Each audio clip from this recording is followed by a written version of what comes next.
காமராஜர், டக்கன், நல்லக்கண்ணு கடைசியாக இருந்த ஒரு நல்ல மனிதனை நாம் இழந்திருக்கிறோம்.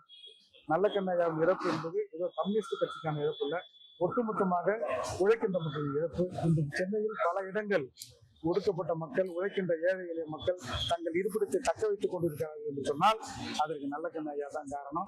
அதற்கு ஒரு உதாரணம் சொல்ல வேண்டும் என்றால் அது பெரும்பாக்கமாக இருக்கட்டும், இங்கே மலர் ஹாஸ்பிட்டல் பக்கத்தில், மலர் மருத்துவமனை பக்கத்தில் இருக்கிற அடையாறில் இருக்கிற மல்லிப்பூ நகராக இருக்கட்டும், இப்படி பல ஏரியாக்களை சொல்லலாம்.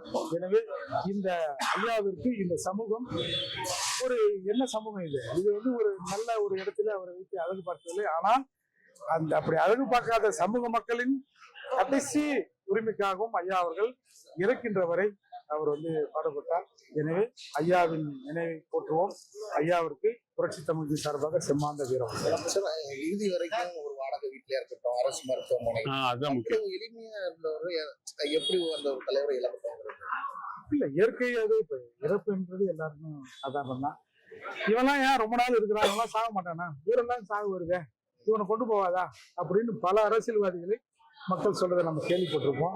ஆனால் கடைசி வரை ஐயா பொழைச்சிட மாட்டாரா, ஐயா திரும்பி வந்துட மாட்டாரா அப்படின்னு இன்றைக்கு லட்சோப மக்கள் சொல்றதை கேட்டோம்.